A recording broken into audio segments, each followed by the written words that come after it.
Right, we're back. Wednesday, the 15th of May. We're walking 10,000 steps for every day in May and vlogging every day, doing a video every time.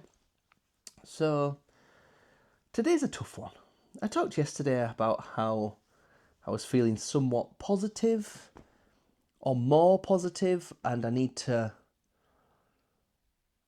make a plan for things to do, and I feel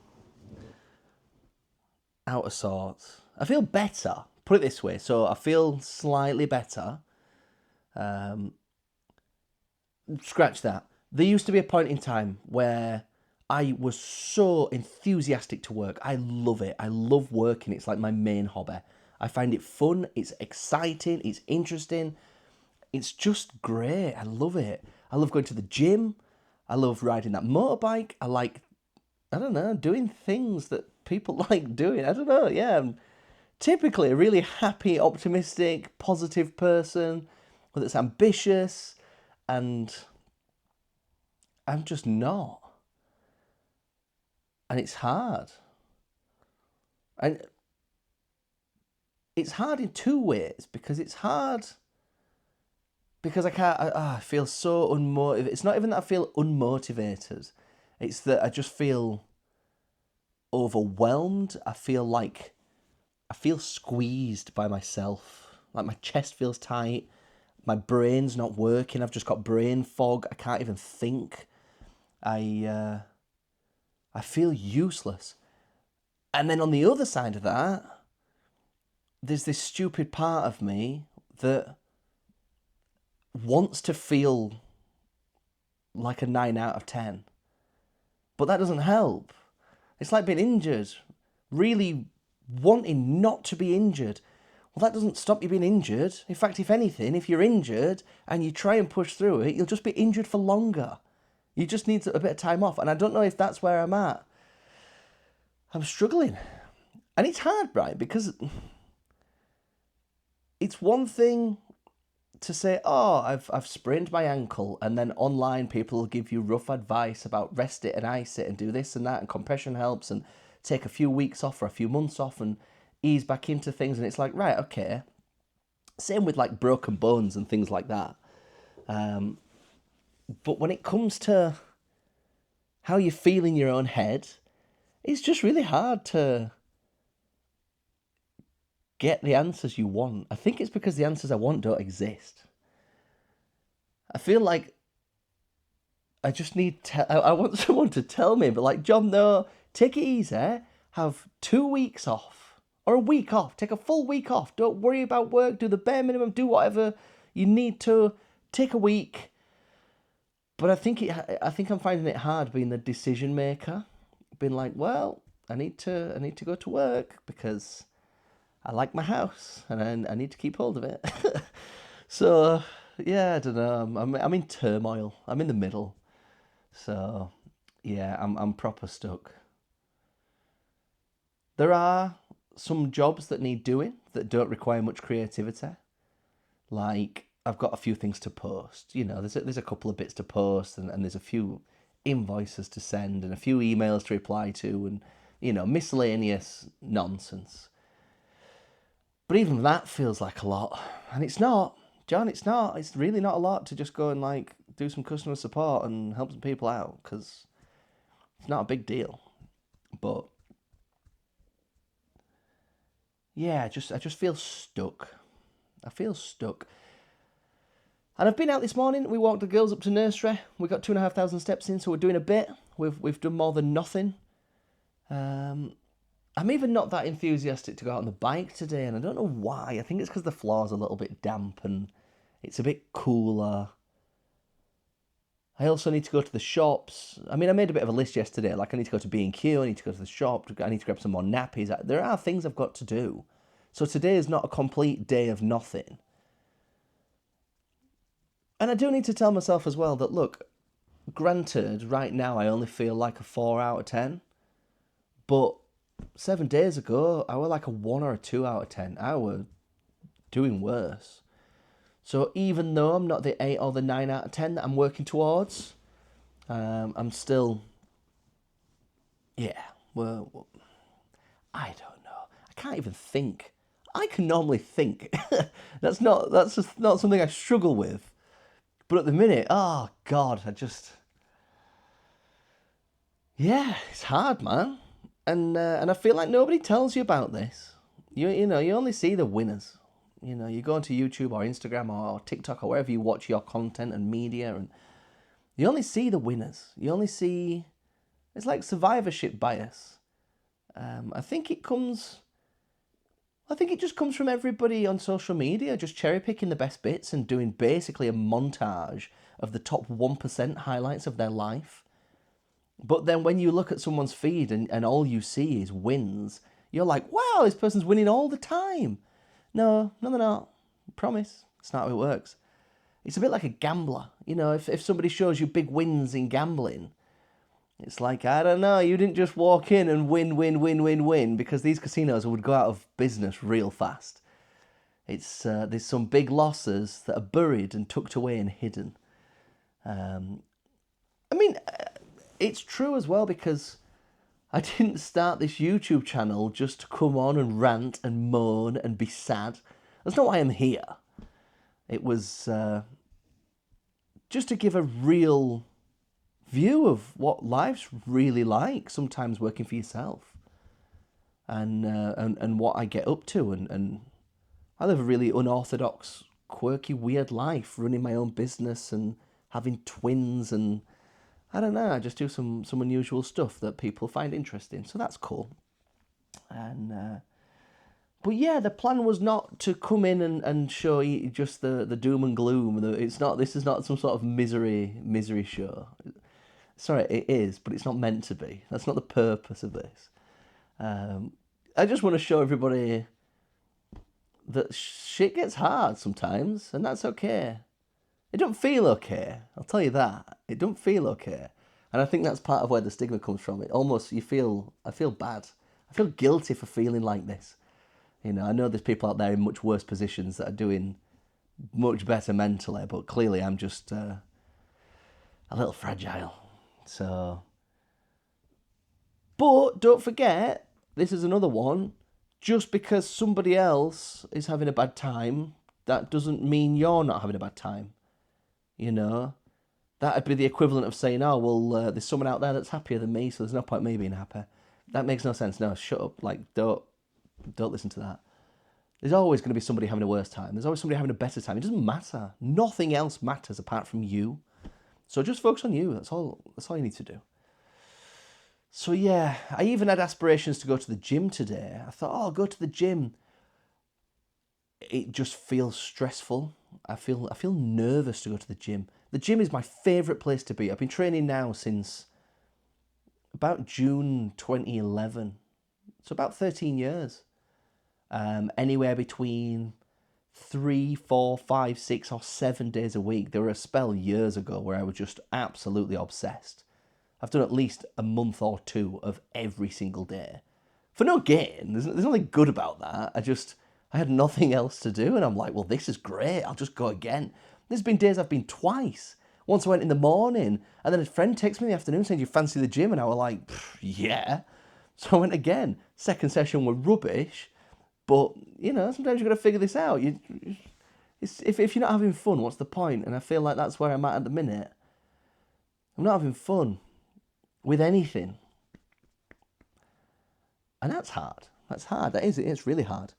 I'm trying to stay positive, and that's why I keep doing these vlogs. Because like I say, sometimes it is hard to talk about yourself and how you're struggling and how you don't feel like you're winning.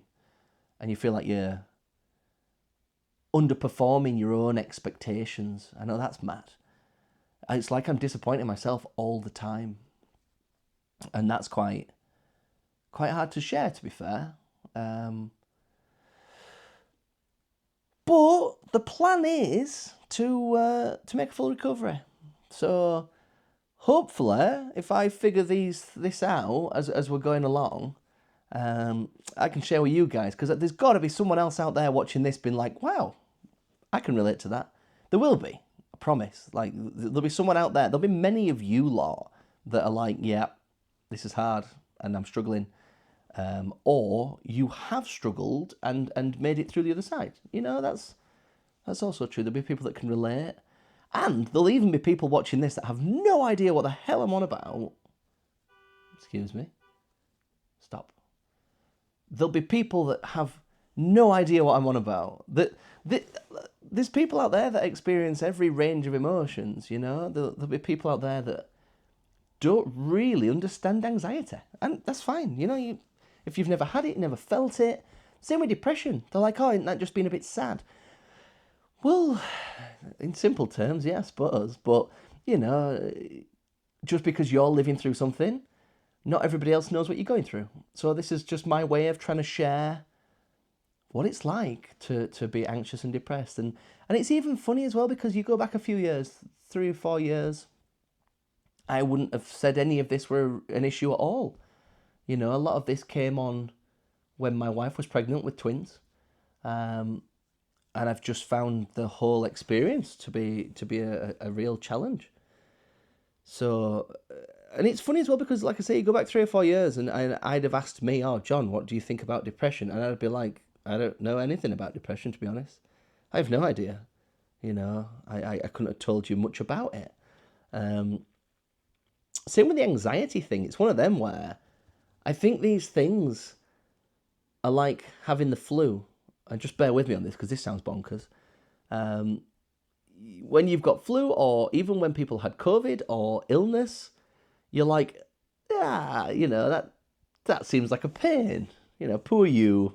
Let's carry on with our day. But then when you get the flu or you have an illness and you're like, oh my God, this is bad. This is awful. Yeah. That's what it's like. It's like that. You sort of take feeling good for granted until you're not. And you're like, oh my God, I've had it easy for a long time, just from being in a sane mental state. Yeah. But it's given me a new perspective on life as well. It's like, look, make the most of the good, make hay when the sun shines, when things feel manageable. Oh, get cracking. Yes, let's go. Because then there'll be times like this where things are hard, things are tricky and challenging, and they seem never ending. They feel endless. And that's another part that's challenging. I know I feel slightly better, but I can't see the light at the end of the tunnel just yet. I can't even imagine what it feels like to feel enthusiastic for work. I like to say I want to be there, but I'm just not. And yeah, but I mean, I'm in good hands. My wife's a mental health nurse. She knows what she's doing. She's very supportive. She's fantastic. And I've got a really great doctor that I speak to every 4 weeks, and we adjust medications and all that sort of stuff. I mean, I take, I don't know what they are. It's one called fluoxetine. I don't know if that's specifically for the depression, but I know it helps with the OCD. And there's people out there that I've spoke to in the past been like, oh no, I'm feeling a bit anxious, but I won't want to take any tablets. Why? Why not? I'm a big believer in these can help. These weren't made by a man in his garage that went, oh yeah, just take a pinch of this. These are made by big pharmaceutical companies that are really regulated and know what they're doing. Don't get me wrong, there are drugs out there that are overprescribed or given in the wrong way, but we're only human. People are just trying to help you. No one's out to get you. I've found these various tablets to be really helpful, really helpful. Even just to take the edge off or to make me feel slightly better. I mean, I take another one called propranolol, which is really good for anxiety and stress. And I have these little weird panic attacks for no reason, or what feels like no reason, at random times. And yeah, the propranolol, it just helps. It just stops you feeling so stressed. It stops it feel like my heart's been squeezed and I can't breathe. And yeah, this is not to glorify taking pharmaceutical drugs, but at the same time, I don't think they should be demonized either. I feel like used responsibly. Let's be honest as well, I feel like my opinion is that these tablets I'm taking now to help the depression and these other things, they're better than other drugs. You know, alcohol or other things that people use, painkillers and stuff. It's like, I don't know, like, it's not great to be taking other bits and bats, is it? So, yeah. Anyway, we're going to try and improve. That's all we can do. We can just try and be better every day. We are going to get out walking today. Like I say, we've done 2.25. So we've definitely got some walking to do. I just need another half hour, I think, just doing nothing. So, yeah, I'm just gonna not push it, do very little, and pick up with you guys later on. That's the plan. So, we'll see what we get up to, and yeah, who knows. Well, it's not a day of walking today because we do our steps every day. We've done 5,500. We've got to pick the girls up later from nursery. That'll be another 2,000, so 7.5. I need to do about 2,500 steps. But first, it's time to go to B&Q. How exciting. Right, let's get out of here.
Right, B&Q. Here's what we need. 40mm nails, hosepipe nozzle, and a gate latch. How bizarre. So, let's play hide and seek, see if we can find what we need, and then we'll go for a walk.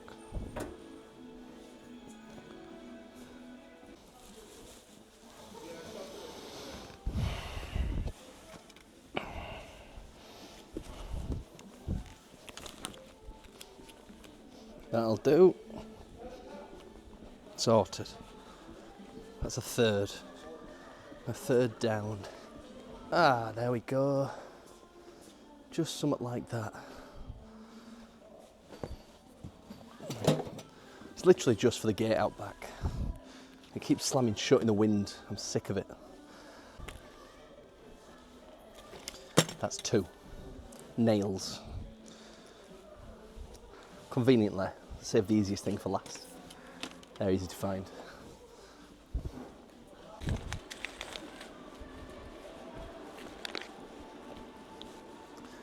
Right, mission accomplished. That's all 3 things. I came the other day, I couldn't find any of them, so I had to go home. Anyway, let's continue.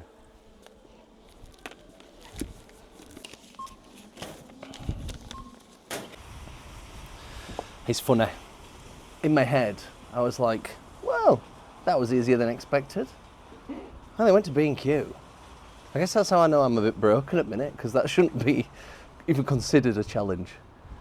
Anyway, we need to pop to... We might need to pop to Asda, we might not. I think I might be okay. No, we do, we need to go to Asda. Asda it is, it's not far. Round the corner, on we go.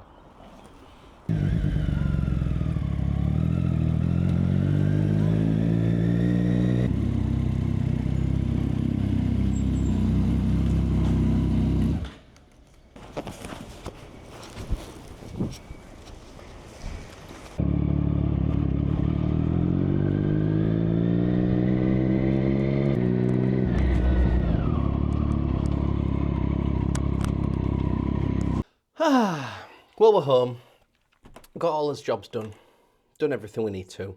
It's currently 4:15. The girls need picking up in I mean, we pay till 6, but they're in bed by 6. They can't do it. So we pick them up around 5. They come home, they have a wrestle with me for an hour, have some toast, and go to bed. So as you can see, it's raining. Not ideal for walking or riding a motorbike, but yeah, 3,500 steps to do. So, and just checking, yeah, the battery's nearly dead. So more fool me, really. Anyway, that's going to be the end of today. We're going to come back tomorrow. What is it? Thursday tomorrow?